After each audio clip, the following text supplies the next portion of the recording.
Bonjour. Oui. Est-ce que vous pouvez nous présenter l'événement du jour, s'il vous plaît? Ouais. Alors oui. Et vous présenter d'abord. Hein. D'accord. Bon, je me présente, je suis Mohamed Mhadbi, directeur général de Berlis Tunisie. L'événement du jour, c'est un événement de présentation de notre deuxième centre à Mohamed Khams, qu'on vient d'inaugurer aujourd'hui. Le premier est à Gamar, c'est ça? Il est à La Marsa en fait. Le premier, D'accord. il est à La Marsa au centre Millennium. Le deuxième que vous voyez aujourd'hui, il est à Mohamed Khams. Donc c'est un centre de 400 mètres carrés. Il y a 8 salles de formation. Donc Berlis, dans son plan de développement en Tunisie, prévoit d'ouvrir 5 centres. Donc 3 à Tunis et 2 à Sfax et à Sousse d'ici 2021. Le troisième à Tunis, où est-ce qu'il reste situé? Centre urbain Nord. D'accord. Donc d'ici une année, on prévoit d'ouvrir à Centre urbain Nord. Berlis, dans sa logique de développement,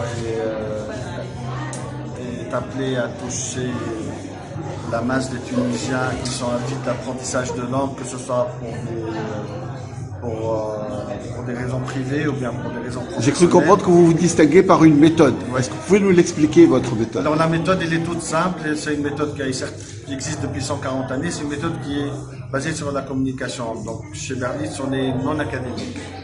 Donc, pendant les leçons, il n'y a pas recours au tableau, il n'y a pas d'exo que l'instructeur va faire et que les apprenants vont répéter. L'idée, c'est de les faire parler et de faire en sorte qu'ils maîtrisent la langue comme d'une manière intuitive. En fait, chez nous, on aime bien dire que c'est une méthode qui est ressemblante à l'apprentissage de langue maternelle. Donc ça passe plutôt par l'intuition, ça passe par l'écoute et la répétition.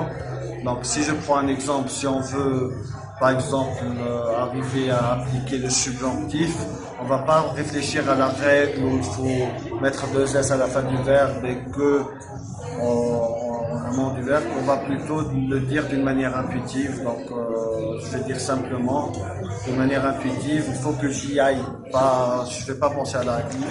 Au niveau des langues, quelles sont les langues que vous enseignez? Écoutez, on est à 80% anglais. Maintenant, la deuxième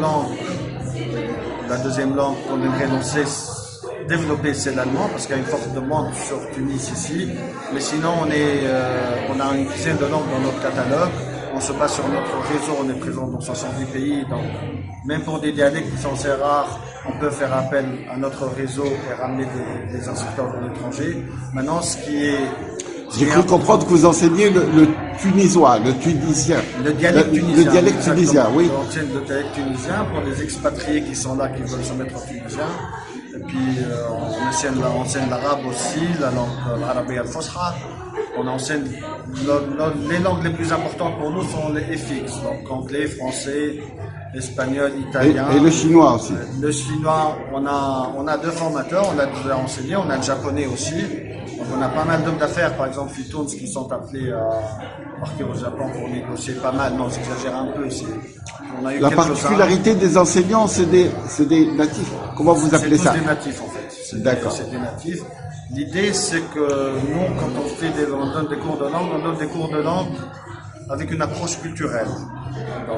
Donc c'est important pour nous que les personnes qui apprennent la langue aient cette approche culturelle de la langue. Par exemple, si vous partez, vous avez un partenaire à l'étranger avec qui vous allez négocier un contrat. Il y a cette partie de warming en pré-négociation qui est importante et pour ça, il faut arriver à partager des choses, des discussions qui sont hors cadre professionnel. Donc c'est pour ça que l'approche culturelle est importante. Deux petites questions pour terminer. Le e-learning, j'ai cru comprendre que vous avez. Et puis les tarifs. Je sais que c'est par session, mais en gros, c'est comment vous vous placez par rapport à la concurrence? Écoutez, on est dans la moyenne des tarifs du marché. En fait. La session ici à Tunis, elle est à 499. Exactement, donc on est dans la moyenne des tarifs et nos prix sont étudiés pour ça. D'accord. Et au niveau du e-learning, ça peut être combiné avec des cours normaux, comment ça se passe? C'est ce que j'ai parlé de ça dans ma présentation, j'ai dit, on appelle ça le blended, c'est une formation hybride si vous voulez. Donc, on peut faire une formation en e-learning sur une licence de 6 mois et mixer ça avec des cours en présentiel. Et on a aussi des cours en Skype avec un formateur qui est aux États-Unis. Bon, après, il y a un calendrier à mettre en place à cause du décalage horaire. Mais par exemple, je peux, dans mes catalogues produits e-learning, avec Téléland, qui est notre filiale, on a des licences de 6 mois qui sont mixées avec 10 heures de Skype en one-to-one, et ce sont des cours très intéressants parce que même en point de vue coût, sont moins chers qu'une leçon one-to-one en présentiel. Merci beaucoup, c'est très gentil.